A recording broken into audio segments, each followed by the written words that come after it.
Coming up after a disappointing 2019, Hoosier farmers trying to bounce back in the face of the COVID-19 pandemic. Can they recover? Some surprising news on the state of Indiana agriculture as we sit down with State Ag Chief Bruce Kettler. Plus, Mary Rachel Redmond in Batesville, Indiana, standing in front of the Romweber House that was built in 1911 by one of the early 20th century's most influential furniture makers. But this 6,000 square foot piece of history has been vacant for over a decade, but maybe not for much longer. I'll have that story coming up. And fall means pumpkins, apples, and falling leaves. They all go hand in hand. What are the 5 must-have fall flavors in Indiana? Yelp's Brittany Smith shows us in this month's Trindiana segment. Details on those stories and much more ahead on this edition of Inside Indiana Business.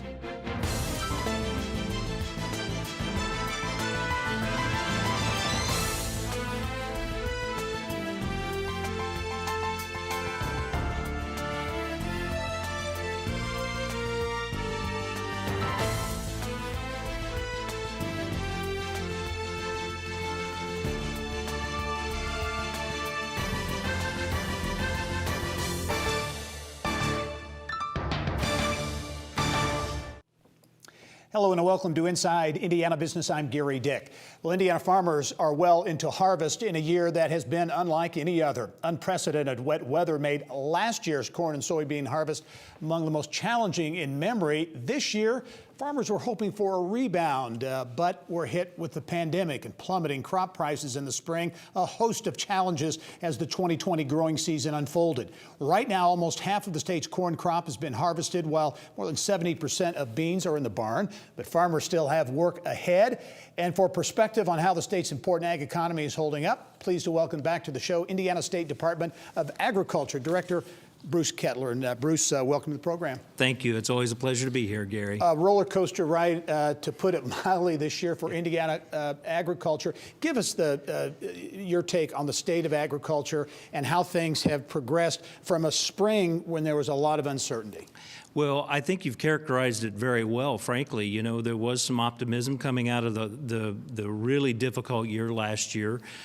COVID-19, the pandemic hit, that certainly changed some things in agriculture in many ways. And then we had a lot of dry weather in the state of Indiana, particularly in parts of Indiana, where it was not very optimistic that some of our crops would do well, but there were some timely rains in some situations. But now in the last 3 or 4 weeks, especially, the crop prices for corn and soybeans have improved. We've had some rebound in some of the livestock prices as well. And frankly, I think overall, we've had pretty good yields out of the corn and soybeans. Again, it's been variable, and there are parts of the state that certainly are not going to be what they had hoped. But overall, I think our crops have been resilient, and with the improvement in prices, that's provide a little more optimism, I would say, going into the fall. Yeah, we talked this week with Brent Bible. He's a farmer in Tippecanoe County, the Romney area, farms about 5,000 acres of seed corn and soybeans. And he talked about exactly that, how difficult it looked in the spring, and how things really have come back in a big way. They have, and you know, I think for farmers and those that are involved in the production and agriculture, we know that we're going to be at the whim of the weather, in some cases the markets, but hopefully this gives everybody a little more optimism that we're going to go into next year with some things that have improved. Yeah, absolutely. And to get a flavor for what ag farmers were thinking, here's what Brent Bible had to say earlier in the week. We really had painted a pretty bleak picture in the spring and really into the summer, into midsummer.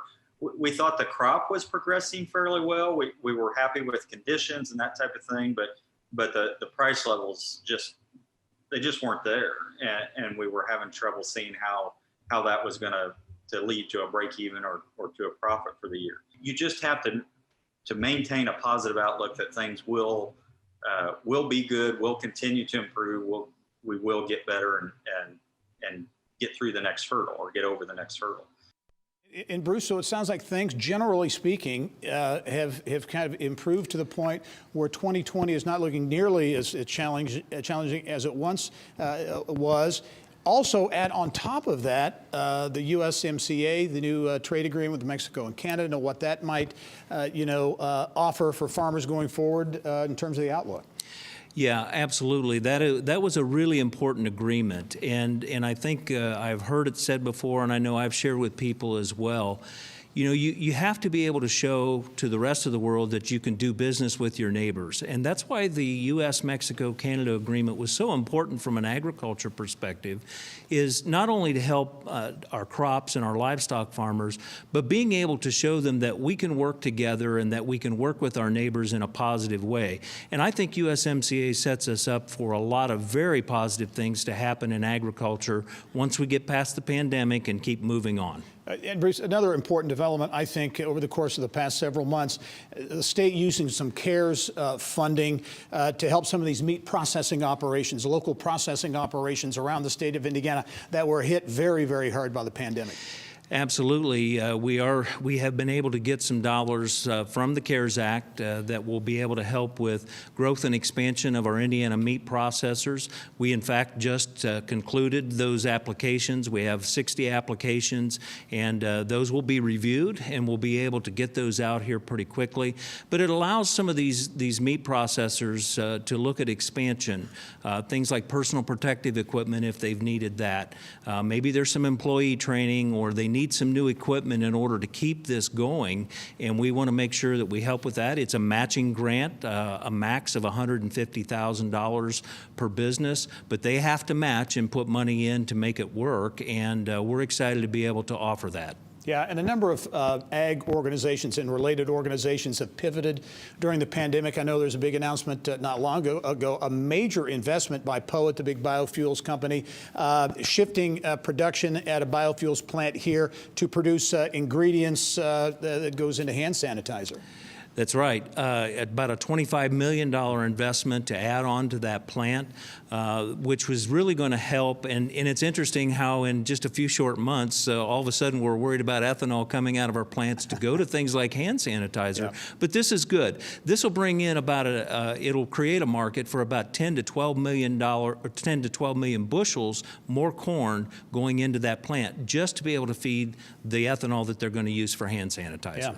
You'll have about 30 seconds left, Bruce, but kind of looking in the crystal ball, agriculture, the ag bioscience is such an important part of the Indiana economy. As you look ahead to 2021, cautious optimism? How would you frame it? Yeah, I think cautious optimism is a good way to put it. What I find with people in agriculture, whether it's farmers or people that are supplying them and working in ag business, always know we've got to be optimistic. I think Brent said it very well. And there's always going to be opportunities for young people with careers and being able to participate in this. And with the changes in technology and things that are happening, I'm always optimistic that there's a place for anybody that wants to get involved in this business. All right, Bruce Kettler is the director, the Indiana State Department of Agriculture. Bruce, as always, thanks for some great perspective. We'll talk to you soon. My pleasure. Thanks, Gary. All right. Well, it's only taken a short 5 years for Indianapolis-based software company DemandJump to draw some national attention. We find out what's fueling success and growth from DemandJump co-founder and CEO Christopher Day. That's next.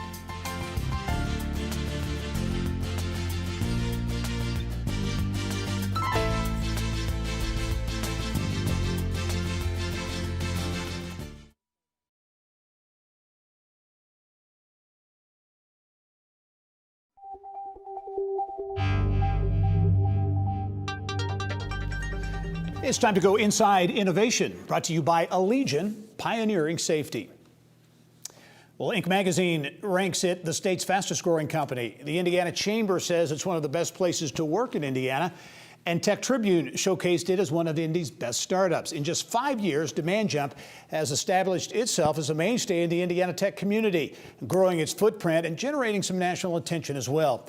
With more on the digital marketing company's plans for continued growth and its future in Indiana, pleased to be joined by co-founder and CEO Christopher Day. And Toph, welcome back to Inside Indiana Business. Thank you, Gary. Happy to be here. Yeah, coming to us from your cool offices in downtown Indianapolis, overlooking the Circle. 5 years, hard to believe it's been 5 years since you launched DemandJump. But give us a thumbnail description, if you will, of the platform and really what it's all about. Yeah, absolutely. So at a high level, DemandJump aligns how you market and sell to how your target market decides and buys, and we do that cross-channel. So think of it as assembling the world's data. We create networks of customer behavior around any topic that's important to you. And then we rank everything in order of the most important to inform what actions to take next. As we were talking off camera before the interview started, you feel the pandemic has really brought some things to light in the digital marketing space, including how companies align with customer behavior and how out of whack that whole process really is. What do you mean by that? Yep, so absolutely. So COVID absolutely changed customer behavior forever and accelerated it by 10 years overnight. And what we're seeing is marketers are now 13 years behind, what their customers are actually thinking and doing. And so we always like to look at third-party studies to validate that. There's a lot of them out there, but one of them is McKinsey, and they did a study in 2016 and 2019 interviewing buyers, right? All of this applies to B2C and B2B, but this was specifically around B2B buyers that are buying, products, tech, services, et cetera. And over 70% of them prefer digital interactions in the research and evaluation phase, while at the same time, less than half of B2B sales and marketing leaders thought that digital interactions were more important. And McKinsey did that study again after post-COVID. And the good thing is now that sales and marketing leaders now believe the same thing as their customers do, that those digital interactions are indeed more important. The problem is that the sales and marketing team leaders cannot see real customer behavior beyond their four walls today. Mm-hmm. Mentioned some of the accolades DemandJump has been receiving. You've grown to 20 employees, raised about $6 million, I think it was last year as well. As you look, what's next? What's next for DemandJump? Where do you see your future and future growth opportunities? Yep, so we're really excited about a couple of things. Number one is we rolled out PLG, a product-led growth piece of our platform. So we used to only sell enterprise platform to enterprise players, which we still have customers today that are enterprise players. But now you can come in and start getting value out of our platform for customer behavior for as little as $99. And we have customers that are paying $99 all the way up to well into the six figures for the full breadth of the platform. So we're really excited about rolling that out. And then we're also working with a couple of strategic partners to embed part of our platform into their partner networks. I only have 30 seconds, Toph, but growing the company in what has become really a SaaS, a digital marketing hotbed in Indianapolis, is that an advantage to be here? I really do. I think so. And as we've talked in the past over the last few years, Gary, I like to think of Indiana and Indianapolis as the nation's nucleus. And I think it takes 7 ingredients for that to happen as a part of the productivity boom. And it all starts with infrastructure. Then you're looking at talent, you're looking at mission critical industries, tech, cost of living, lifestyle, and regulatory environment. It takes all those pieces and parts to have a robust ecosystem. And I think we were recently just ranked #1 best place to start a tech company. And it's also easy to get to anyone that you need to get to know to help grow your business in this environment. All right, Christopher Day, congratulations on 5 years at DemandJump. We look forward to continuing to follow the story, Toph. Thanks very much. Thank you, Gary. All right. Coming up next, why an architectural marvel with a rich Hoosier history is on the market in Ripley County. It's so unique. You're not going to see another house like this. And that's why it was so important to be on our list. The 6,000 square foot, 9-bedroom Romweber house in Batesville has landed on Indiana Landmark's 10 most endangered list. Around Indiana reporter Mary Rachel Redmond explains why and how the right buyer just might be able to save it.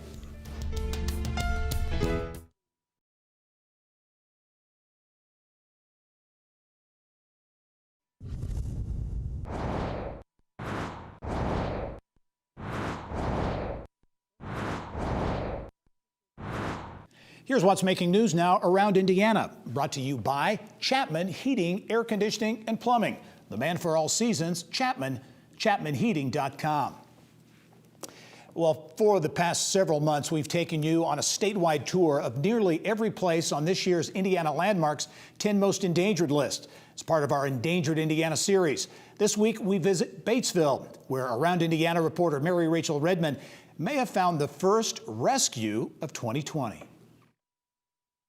For nearly a century and a half, Batesville was home to one of the top furniture makers in America.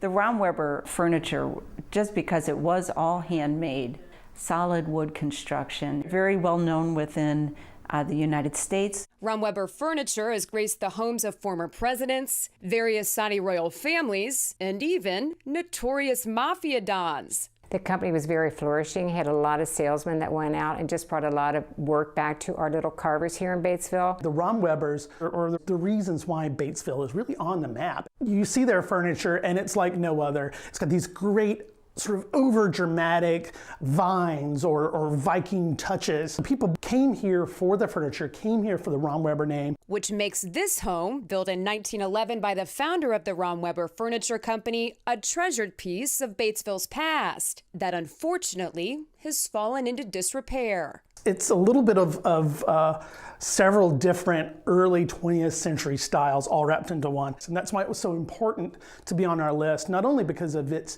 importance to Batesville history, but as an architectural piece here, it's so unique. And by all accounts, Anthony Romweber set out to make his Batesville home a major statement. And that it did. So much so, over 100 years later, it caught the eye of a buyer in Indiana just this last September who plans to use the original blueprints to completely refurbish the home to its original glory. It caught someone's eye, like we hoped, by again casting that net really wide for our preservation-minded audience. It's unbelievable that it happened so quickly, but again, right place, right time, and putting the opportunity out there is what made it happen. So I'm so thankful that it was listed, and I'm so thankful for the new owner who wants to come in and turn the clock back and bring back all the character that it has. Anthony's home, the workmanship, the detail, just the beauty of it, that is all a part of our history. And you learn from your history, and you need to save your history for future generations. Mary Rachel Redmond, Inside Indiana Business. Well, also making headlines around Indiana, the state's unemployment rate dropped to 6.2% in September, down slightly from August.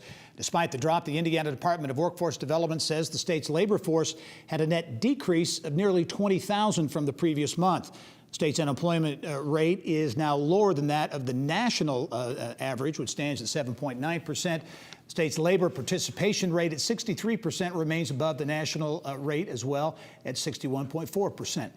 The Japan-based Toyota Mobility Foundation has selected Indiana for its first future mobility district in the United States. The nonprofit says the district will allow providers of new advanced mobility technologies, including autonomous vehicles, active curb and parking management, and low to zero carbon city transit, to further their development in Indiana.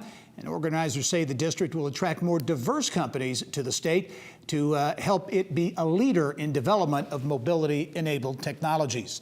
Fort Wayne-based Sweetwater has pledged $500,000 to Little Kids Rock. It's a national nonprofit teaching kids music education. The partnership also includes developing a portal to provide Little Kids Rock teachers and parents with discounted pricing on instruments. The partnership began in 2017. Sweetwater says more than 1 million students have benefited from the music programs in public schools all over the United States.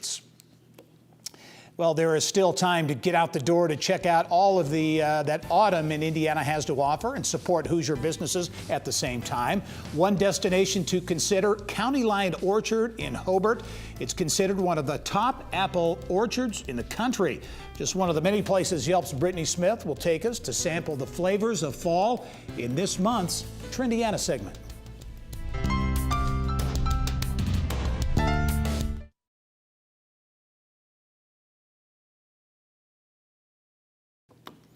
Well, fall in Indiana is the perfect time to take a road trip to look at the changing leaves and also support Hoosier businesses. In this month's Trendiana segment, Yelp lead Senior Regional Director of Community and Marketing, Brittany Smith, joins us to show us where to find that perfect pumpkin for your porch or sample some apple pie, wine, caramel apple martini, you name it. Brittany, welcome as always. Thanks so much for having me. As I said, you know, fall is that perfect time for folks to get out and around the state.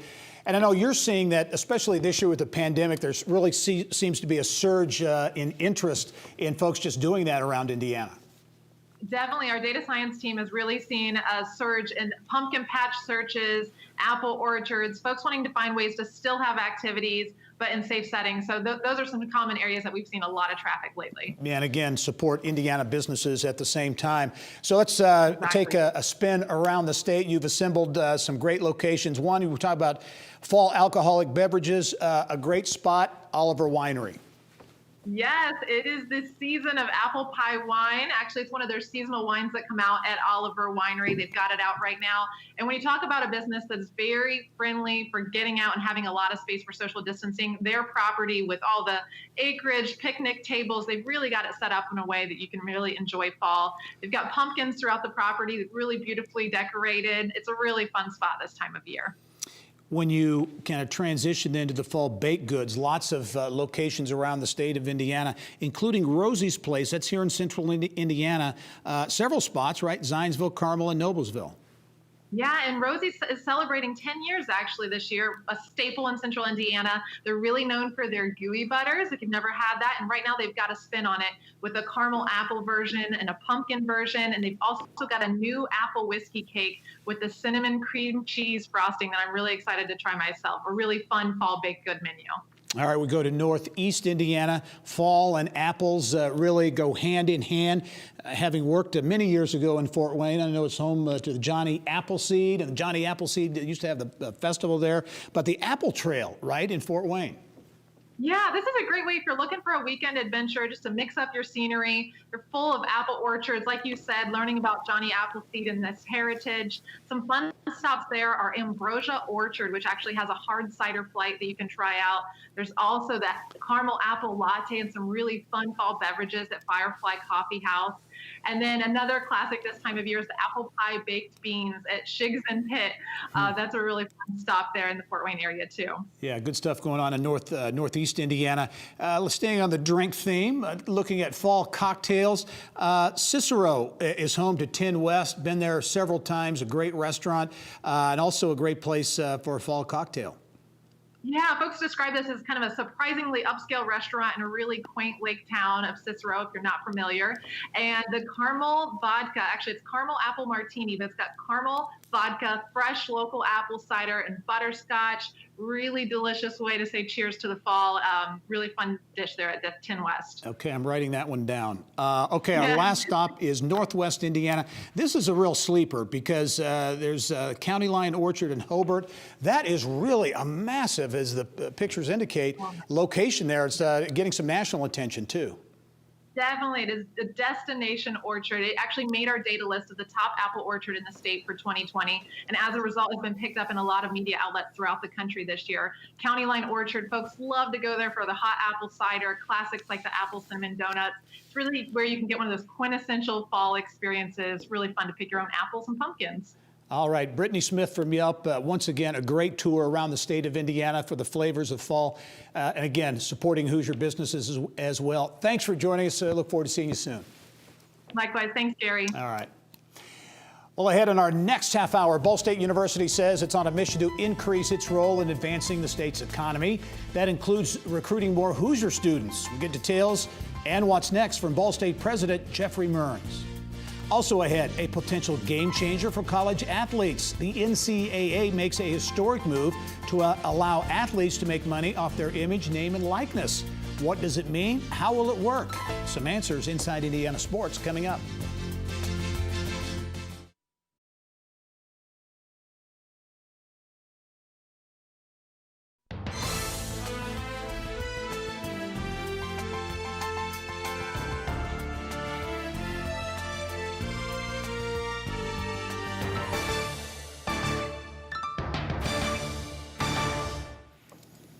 Well, Ball State University says it is taking strides and making students as attractive as possible to potential employers. Ball State says graduation rates have increased dramatically over the past decade. University also seeing a big increase in recruiting and retaining Indiana students. Add to that, Ball State putting an emphasis on lifetime learning and expanding its presence in Indianapolis. Ball State President Jeffrey Mearns joins us now with details. And as always, President Mearns, welcome to the program. It's good to be with you, Gary.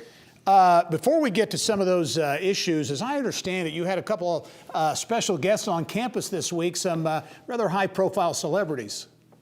We did. David Letterman, one of our most famous graduates, came to campus with Peyton Manning to film an episode of Peyton's show called Peyton's Places. And as you may know, he travels around the country, different locations, and we were delighted that Dave brought Peyton to campus. It was a great opportunity for our football players and our students. It was a fun day, and we look forward to the program because it helped promote the university and our campus and the city of Muncie. Great opportunity for the university. I look forward to watching that. I know it'll be a great show. Mentioned some of the key points coming in, President Mearns, but so much attention on Indiana's great academic institutions of higher education, their connection to community, connection to the state. As you look at some of the things going on that you're really spearheading there at Ball State to make more of a connection. One, with the graduation rates. I looked at the numbers there, and over the past 10 to 14 years, I guess, those graduation rates, four-year numbers, have increased in a big way. Yeah, so we're grateful to our faculty and staff who are committed to the personal success of all of our students. And we've really tried to engage more students from all across the state of Indiana to come to our campus. You know, every year the freshman class is usually about 80 to 85% Hoosiers. This year, notwithstanding the pandemic, nearly 90% of the incoming freshman class were Indiana residents. And as you know, Gary, we engage our students with the community while they're here. We engage them with employers across the state. And as a result, many of our students, after they graduate, stay in Indiana. We think, we estimate that we have more than 120,000 Ball State graduates who are living and working here in Indiana. We're proud of that commitment. We see ourselves as Indiana's public research university. And you're really doubling down on that, we're trying to get more Indiana students at Ball State. How are you going to do that? What are some of the ways or initiatives you're really going to focus on getting more Indiana students on the Muncie campus? So we've spread our connections to guidance counselors and engaging guidance counselors in sharing the good things that are happening on our campus, what we think is the distinctive educational experience here at Ball State. We also have wonderful facilities. We're fortunate that the state of Indiana has continued to invest in our campus. We have 2 new academic buildings under construction, 2 new residence halls. But we think it's the distinctive relationship that our faculty and staff have with our students, that personal educational connection. And through immersive learning experiences, it enables our students while they're here, while they're getting their education, to see how they can apply what they're learning in the classroom or in a laboratory to real world problems, real world settings. And so we think that's very attractive to our students and makes them really capable of serving employers and serving our communities after they graduate. And that focus on community too. I think that not long after you entered the president's office, we talked about the need for Ball State to connect with East Central Indiana as well as the rest of the state. Talk about efforts, and I know one that is just in the very formative stages now, but this talent collaborative that you're being talked about there in a 10-county area. Talent's such a big issue for the state of Indiana. That's right. So first of all, it begins at home, and we're engaged in revitalizing here the city of Muncie. Our future at the university is linked to the future of our city, but we see that what we're doing right here in Muncie and in Delaware County, we can expand that through the East Central region. So we're in the early stages of reaching out to educational partners, to businesses, to economic development organizations. We want to create a cradle-to-career talent collaborative throughout East Central Indiana. We can't do it alone, but we do believe that we can help convene that kind of a collaborative, and we're looking forward to engaging our partners. Looking ahead, President Mearns, at the post-pandemic Ball State, if you will, I think education, all areas of the economy are certainly changing. As you look at that post-pandemic model for education, any differences you see going forward, or what's your vision for the university once things get back to some sense of normalcy? Well, so you mentioned earlier about our commitment to lifelong learning, and we see as the pandemic has accelerated some of the changes that we have seen happening in the workplace. The notion that that workers need to and employers need to upskill and reskill their workers, and we want to be a part of that process. So as part of one of our integral goals in our new strategic plan is to do more in terms of lifelong learning. And that means not just online learning, it means on-demand learning. We're expanding educational opportunities and locations in the Indianapolis area. They might be not degrees, but they might be other kind of alternative credentials, stackable credentials. We're going to take a more innovative and flexible approach, breaking away from that notion that everything has to lead to a formal degree and everything has to be done on campus in a 14 to 16-week semester. Much more flexible, much more adaptive, much more accessible to learners of all ages and all interests. Very interesting perspective from Ball State University President Jeffrey Mearns. President Mearns, it's always great to see you. Thanks for joining us. Look forward to visiting you on campus, hopefully sooner rather than later. We'd love to have you here, Gary. Thank you very much for your time. All right. Well, the NCAA's Division I Council last week approved some groundbreaking legislation that, if approved by the association at large, will bring money into the pockets of some student athletes. Bill Benner has more in this week's Inside Indiana Sports. Bill? Thank you, Gary. In part to stave off action and lawsuits by states and individuals, the NCAA Council has given a tentative green light to student athletes to earn money from what's become known as NIL, names, images, and likeness. And joining us today to offer perspective on what is certain to alter the NCAA landscape is Mike DeCourcy, longtime college basketball writer for the Sporting News and analyst for the Big Ten Network. And Mike, we welcome you to the program. Let's start off just by giving us, as best you can, a capsule overview of the NIL and what this potentially means. Well, what it entails is basically two separate elements. One is the student-athlete run business. Especially with the advent of social media, we have seen athletes who have been able to create YouTube businesses, other social media, Instagram-type businesses, and have occasionally run afoul of NCAA regulators with that. And the NCAA in the new legislation will basically say, that's fine, we're good with that, go ahead and do it. And then the second element is the one that seems the most obvious and common, which would be endorsements. And that's where it's a little bit more complicated in order to regulate, because there are inevitably going to be clashes, conflicts between the student athlete's desire to endorse a particular product and products that already have an exclusive arrangement with the university where they attend. That's problematic. And then, of course, there's the booster element. And what involvement can the booster have in inviting athletes from the sports and teams that they love to endorse their products or endorse their or do appearances at their venues, that sort of thing. So those are the two elements where athletes are going to be able to make money. We know that for certain athletes, that's going to be a lot of money. We don't know exactly how widespread it's going to be, but I think it's going to have a really strong impact on how college sports operate. And Mike, we mentioned again, some states, and I believe California was at least one of those, were embarking on passing their own legislation that really is kind of forcing the NCAA's hand on this entire initiative. Yeah, and what the Florida and California in particular, and there's a few others, what they've really done is sped the process.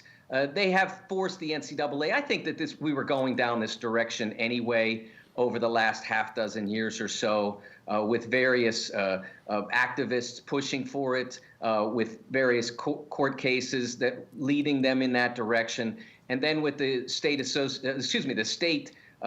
legislations of California and Florida in particular, they've forced the NCAA to say, okay, let's get this going. But they also have the issue now that they're putting forth a body of regulations.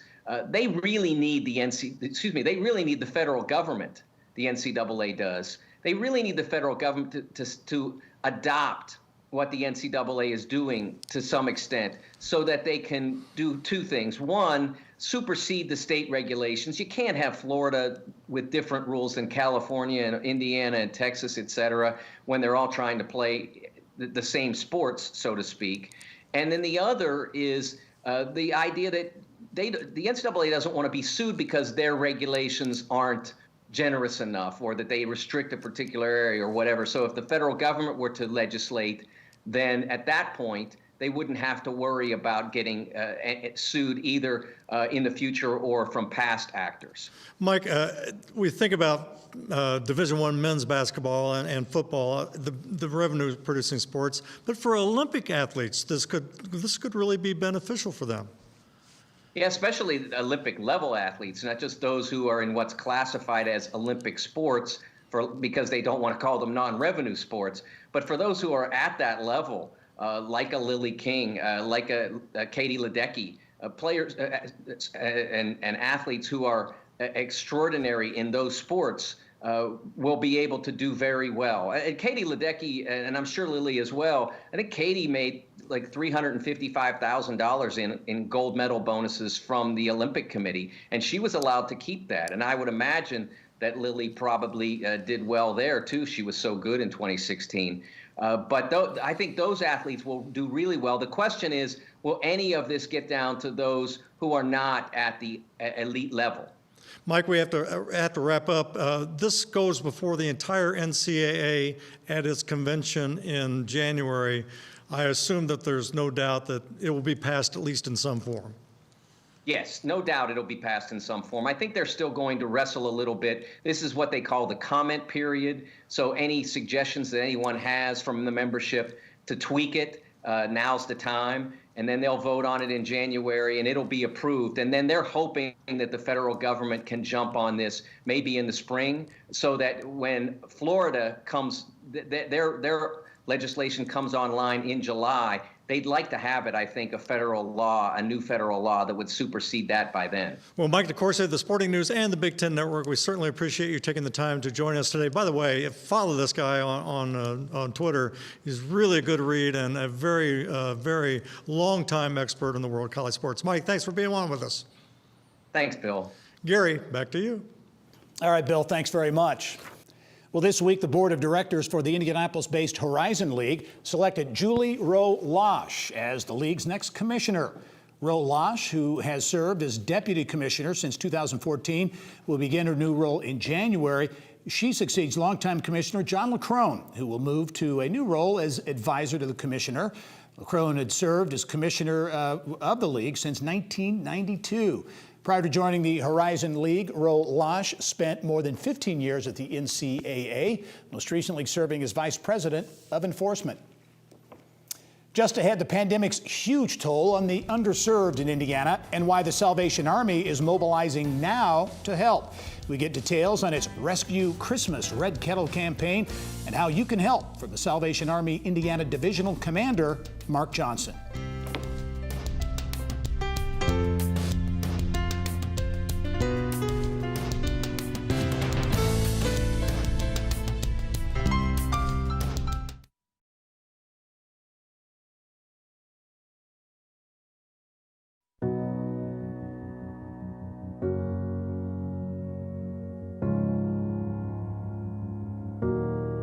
You are not hidden. There's never been a moment you were forgotten. You are not hopeless. The Salvation Army with a powerful message as we enter the holiday season during an uncertain economy brought on by the pandemic. For the first time in its 130-year history, the Salvation Army is starting its annual holiday fundraising campaign several weeks early to meet the needs of the underserved during the pandemic, and the numbers tell the story. Last year, the Salvation Army served about 68,000 people during the Christmas season. This year, the organization says demand has surged to 105,000. Salvation Army's iconic red kettles collect much of the money needed to provide services, but leaders say 2020 could be the most difficult year ever. Business of Health reporter Kylie Valletta has more. Kylie. Well, thank you, Gary. The pandemic has created a significant set of challenges for those symbolic red kettles, as this year's Christmas shopping season will look much different than years past. Retail stores are closing, consumers are carrying less cash and coins, and there's less foot traffic as online shopping grows. And yet the Salvation Army says the funds are needed more than ever as requests for services are at an all-time high. And that's why the organization is starting now to rescue Christmas for Hoosiers facing poverty. Indiana Divisional Commander Major Mark Johnson joins me now to tell us how the campaign isn't waiting until the traditional start of the Christmas season. Major Johnson, thanks for being on the show today. Thank you. All right, just a quick refresher. The Salvation Army puts food on the table, pays bills, provides shelter, and puts gifts under the tree for thousands of Hoosiers every Christmas season. You've seen an increase in demand in your services ever since the pandemic started. So tell us about that increase and what you think that might mean for the Christmas season as well this year. Well, when many people were staying at home to be safe from the pandemic starting in March, the Salvation Army was not. We were out meeting needs and meeting an increased demand for needs. We packed food boxes. We did blessing bags. We provided emotional and spiritual care to people who were suffering from that isolation and trying to work through what does this mean and how do I go on with my life in a meaningful way. So the Salvation Army's been there. And we work 365 days a year wherever the need is. And at Christmas time, we're anticipating that the need is going to grow because there are more and more people who are out of work. All right, so the bell ringers are such a symbolic part of Christmas. Will there be fewer bell ringers this year? And how will they look different this season 2020? Well, there may be fewer bell ringers, but we are encouraged in that several of our major retail department stores who partner with us regularly have already approved our agreement. We are taking precautions for our volunteers and our other bell ringers to make sure that they are safe from transmitting COVID or even catching it. And so they will have a video before they go out to make sure that they will learn the new rules, if you will. And the kettles will be out, but they may not be out as in force as in past years. Yeah, we talked about some of the unique challenges just with stores, some closing, a lot of people carrying less cash and coins. So one strategy the Salvation Army is taking is kind of making the kettles more high-tech this year. So explain how the kettles are sort of being modernized this year. Well, on every red kettle stand, there's a sign up at the top, and on that sign, every one of them will have a QR code, which is that little square with a bunch of black dots in it that you can scan, and on your smartphone, it'll take you straight to a donation page. And it is high-tech enough to know that whichever location you are donating and scanning at is the location where those funds are going to go. So I can tell you that all funds that are given locally stay local. Yes, so important to know that it stays right there in the community. As you know, we have a business audience for our show. Is there a message you'd like to share with businesses or potential corporate partners out there? Yeah, the first thing I want to say is thank you. We have a long history of good relationships with many businesses, but there are many businesses who've never really decided to reach out and consider how they could contribute at this time of year. So I want to encourage people to let them know we need more relationships. We are open to work with you. There's so many different ways that can happen. One of the ways that is also tied in with that high tech is that you as a business owner or as a corporation can do a virtual online red kettle. Now that's not live yet. It's coming November 1st. So hang on, get ready. But it will be coming, and that's a great way to raise money peer-to-peer. You can send out links to people, and they can donate. You can raise directly for the Salvation Army on a virtual red kettle, so it's not so cold as you standing out ringing a bell. All right, we've talked a lot about the challenges you're facing. We were talking off camera. Despite those challenges, you say you are hopeful. Tell me about that. Yeah, well, I am a man of faith, and the Salvation Army is a faith-based organization. Part of our mission statement says that we preach the gospel of Jesus Christ and meet human needs in his name without discrimination. And one of the greatest messages that we have for people is that there's hope. You are not alone. God's word tells us that God does not abandon us. He understands, he's with us. And we believe that he's going to provide, and he does that through our hard work. And we trust in him. So we're grateful for everyone who partners with us, and we want to bring that hope to everyone at Christmas and throughout the year. All right, well, I know the Salvation Army tracks giving throughout the season, so good luck as this campaign is getting underway very soon. We really hope that Hoosier generosity will step up to the plate. they've done great so far, and I thank you for this opportunity. Absolutely. Major Johnson, thanks for being on the show. Gary, back to you. All right, Kylie, thank you. Well, a change in plans in Fort Wayne. Fort Wayne-based Ruoff Mortgage says it will lease space at the Electric Works Mixed-Use Innovation District near downtown.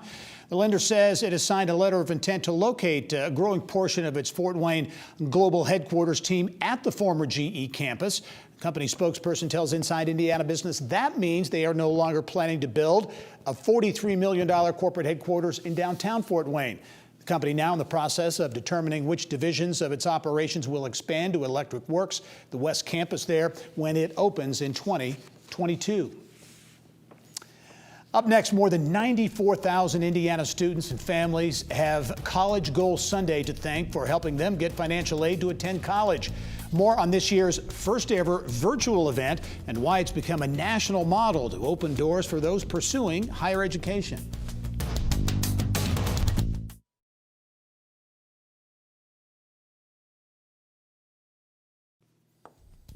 Well, filling out the free application for federal student aid, or FAFSA, can be a daunting task for many Hoosier families. For 32 years, College Goal Sunday has served as an avenue to make the process easier. More than 94,000 students and families have utilized College Goal Sunday as an essential tool in helping them get financial aid to help pay for higher education. We get more on this year's virtual event from College Goal Sunday co-chair Bill Wozniak. And Bill, as always, welcome to the program. Thank you so much. I think most people have heard of College Goal Sunday, been around for a long time, again, more than 3 decades. But give us that thumbnail description, Bill, of what College Goal Sunday is all about. College Goal Sunday was created to help all families file the FAFSA, the free application for federal student aid, which is the most important financial aid form. If you are going to be attending college or getting higher education in the next year, this is the form that needs to be filed, and College Goal Sunday was created to help people get that form filed. The FAFSA process can be a daunting task, and it's interesting that 32 years now for College Goal Sunday, 90,000 plus, maybe 100,000 families impacted. This has actually become a model, right, that other states have copied. Absolutely. It started right here in Indiana. We're so pleased about that. And then it spread across the country, and it's taken slightly different forms in different states. But it started here. It moved across the country because people all over the country need help filing the FAFSA. Well, let's talk about this year's event. Like many others, very different. 100 or so volunteers involved in what will be the first ever virtual College Goal Sunday. That's right. Because of things going on, of course, we had to make it a virtual event. We've always enjoyed and look forward in the future to having our local in-person events. But over the last few months, we had to get this set up. The families need the help.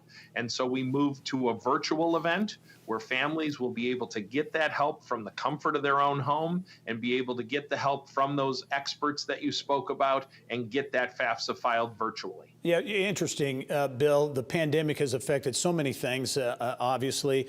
And while the impact of College Goal Sunday has always been there, perhaps its potential impact this year is even greater because of the students and how they've been impacted by the pandemic. Yeah, thank you for bringing that up. You have students that were juniors last year in the spring, March, April, May, and there's so often events that help them get ready for senior year and all they have to get done. A lot of those events were canceled. Now these students are seniors, and as we know, different school districts are disrupted in different ways. So in some ways, they're missing out on that help now at the beginning of senior year, so they're doubly impacted. And so something like College Goal Sunday helps that family in a virtual way get that FAFSA filed, and the experts will be there so the students that might be impacted in the way we just described will be able to ask the experts the questions that they need answers for. Okay, let us know what families need to do to connect. Again, this is the first virtual event. Our show airs at varying times around the state of Indiana, but Sunday afternoon at 2 is when it all happens. How do folks connect? Sunday at 2 Eastern Time, families can get the help.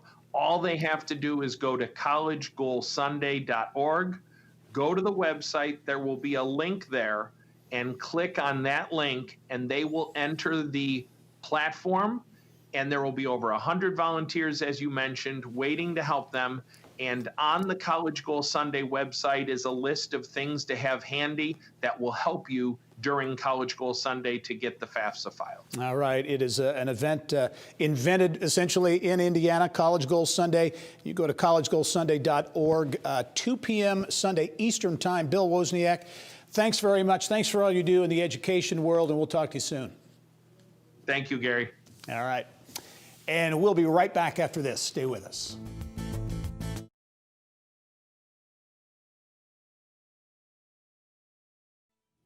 Coming up next week, the Girl Scouts of Central Indiana launching a new community-centric service model with a technology twist.